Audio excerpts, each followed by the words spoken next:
channel and click the bell button to be notified about each new video. One man's trash is another man's treasure. The story of rum begins in a sea of garbage. Back in the 17th century, the Caribbean was the world's powerhouse of sugar production. And when they made sugar by crushing sugarcane and boiled the juices, the main industrial waste was molasses. The colonial sugar daddies were swimming in it and wondered how to get rid of the damn thing. Then colonial slaves, most likely those on the island of Nevis, realized there's just enough sugar and molasses to attract yeast. So they fermented and distilled it into alcohol. Rum was born. The startup spirit, however, was far from great. A 1651 document from Barbados described the new potion. The main hooch they make on the island is known as Kill Devil.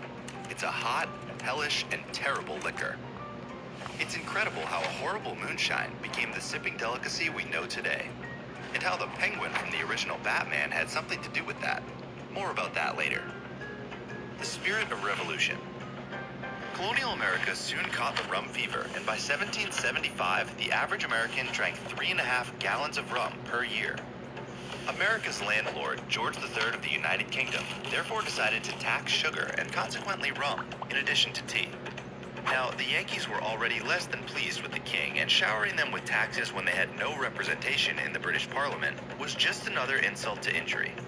The sugar tax was one of the things that galvanized the colony into rebellion that led to the Revolutionary War, America's independence, and barbecue every 4th of July.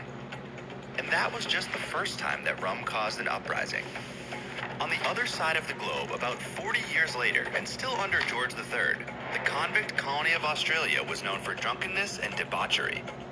When Governor William Bligh, this jolly old chap, outlawed the use of rum as currency, 400 soldiers with bayonets stormed the government, arrested Bligh, and ruled the colony for 2 full years.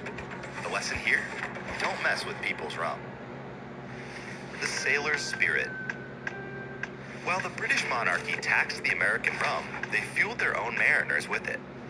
Between 1850 and 1970, the Royal Navy issued a tot of rum to every sailor every day at noon, sourced from a special barrel dedicated to the current king or queen. A tot, by the way, is 1/8 of a pint, or 2.4 ounces. What sailors loved to do was drill a tiny hole in the barrel and suck the devil's water through a straw. Many died of alcohol poisoning, so please don't try that at home. When Horatio Nelson, the British admiral who kicked Napoleon's butt at Cape Trafalgar, was killed by a French sniper, his sailors put him in a cask of alcohol to preserve his body. Legend has it that they pickled him in rum and the sailors drained the barrel dry before they reached England. While in reality Admiral Nelson was preserved in brandy, the story did give us a badass nickname for rum, Nelson's Blood. The evolution of rum. Rum helped spur the American Revolution as well as the Australian Rum Rebellion.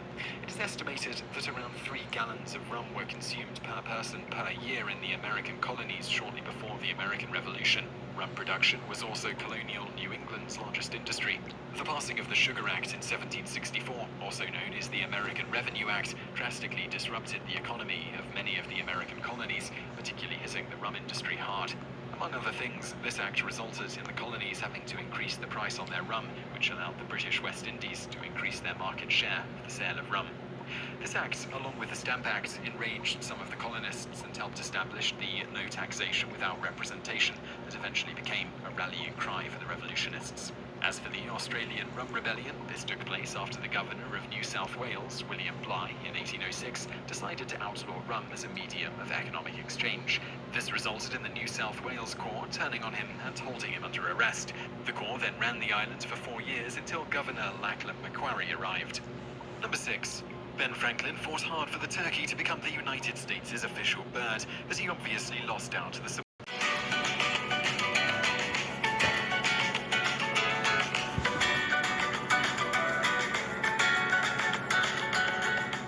By the mid-1700s, sugarcane production was thriving.